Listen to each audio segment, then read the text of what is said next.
Level का पढ़ेंगे तो हो सकता है तुझे कुछ लोग बोले, ठीक है, कुछ तेरे दोस्त लोग तेरी मजाक बनाए, अरे ये सब क्यों पढ़ रहा है, ठीक है, ये सब की तो जरूरत ही नहीं है, ये तो आएंगे भी नहीं। पहली बात तो ऐसा कुछ भी नहीं है, आने के लिए कुछ भी आ सकता है। ये 2025 का पेपर ने अपने सबूत दे दिया अपने हिसाब से कि बेटा कुछ भी पूछ सकते हैं हम लोग। पहली बात तो ये हो गई है, ठीक है। दूसरी बात, रिस्क ले नहीं सकते, जिंदगी का सवाल है बेटा।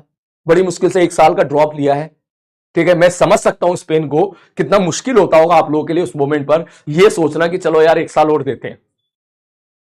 आ रही बात समझ में? मैं समझ सकता हूं इस चीज को कि भाई पूरे साल आपने मेहनत करी और फिर आपका रिजल्ट एक्सपेक्टेशन के अनुसार नहीं आया, ठीक है, या आप उस टाइम पे कहीं ना कहीं आपकी पढ़ाई में गड़बड़ी रह गई। फिर आपने सोचा, आपने इस चीज को रियलाइज किया कि यार पढ़ाई में गड़बड़ी रह गई, तो चलो 1 साल और देते हैं, शायद हम उसको सुधार लेंगे। अरे बात समझ में? तभी तो आप ड्रॉप लेते हो। अगर किसी बच्चे को लगा कि यार मैंने तो पूरी मेहनत करी और अब मैं इससे ज्यादा नहीं कर सकता, मुझसे इससे ज्यादा मेरे लिए पॉसिबल ही नहीं है, तो फिर वो ड्रॉप नहीं लेता है।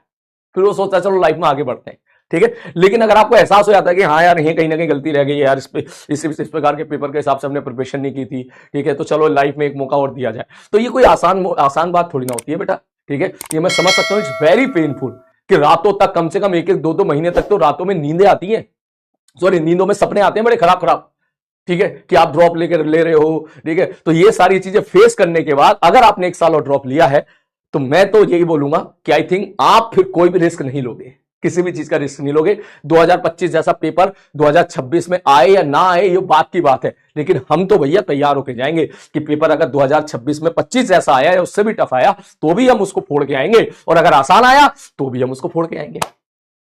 आ रही बात समझ में? तो बेस इसलिए मैं आपसे कह रहा हूं इस बात को कि यस, ऐसा हो सकता है कि जब तू हमारे क्वेश्चन जो है अपने दोस्तों से डिस्कस करे, उनको दिखाए, तो हो सकता है वो आपको बोले ऐसा, ठीक है। तो इसका जवाब तेरे पास होना चाहिए कि बेटा इस लेवल के क्वेश्चन करने के बाद ना, जो नीट के क्वेश्चन है, जेईई मेंस के क्वेश्चन है, वो बोर्ड लेवल लगते हैं, और जो एडवांस के कम से कम 60-70% क्वेश्चन है वो हमारे कंट्रोल में लगते हैं कि यार ये हमें अगर समय दिया जाएगा तो हम इसको भी कर लेंगे। अरे बात समझ में? और बेटा यही फायदा है, सीरियसली बता रहा हूं, सलीम भैया से पढ़ने का।